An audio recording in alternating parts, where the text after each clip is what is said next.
आज आपल्याला शंकूचे घनफळ शिकायचे आहे, बरोबर. यापूर्वी आपण वर्तुळाचे क्षेत्रफळ शिकलो, वृत्तचितीचे घनफळ सुद्धा शिकलो.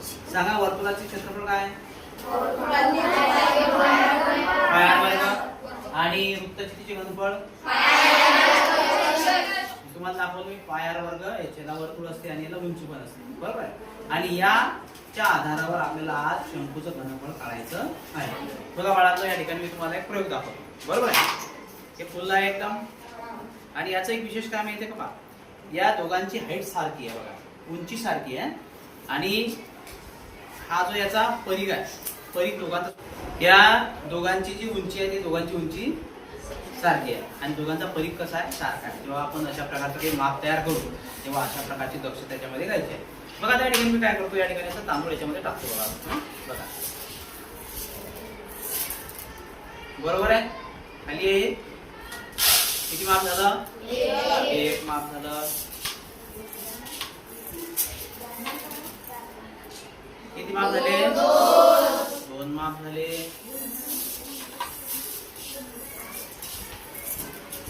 चला किती माप झाले? तीन माप झाले. आणि बघा हे जवळपास नाही का आपलं थोडस टाकताना कमी जास्त झाला. हे तीन माप भरले, याच्यामध्ये तीन मापामध्ये हे सगळं भरलेलं आहे. मग आता याच्यातून काय लक्षात येते की आपण जेव्हा पहिलं माप टाकलं, बघा हे समजा आपली वृत्तचिती इतकं भरलं, बरोबर आहे. मग किती वेळ? तीन पैकी किती भाग भरले? 1/3. चला दुसरं माप टाकलं तेव्हा किती भरलं? 2/3. आणि जेव्हा तिन्ही माप टाकले तेव्हा 3/3. मग आपल्या एक लक्षात आलं पाहिजे की हे जे माप आहे, हे माप म्हणजे या तीन पैकी कोणतं? 1/3. याचा अर्थ की तिसरा भाग आहे की नाही, याचा तिसरा भागच हे असते, नाही का.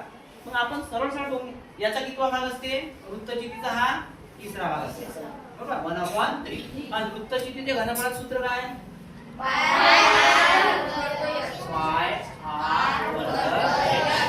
मग आता यात काय गणित सांगा. मग अशा प्रकारे सूत्र आपलं तयार झालं. अशाच प्रकारे आपल्याला या पुढील सुद्धा सूत्र शिकायची आहेत. सूत्र पाठ झाले.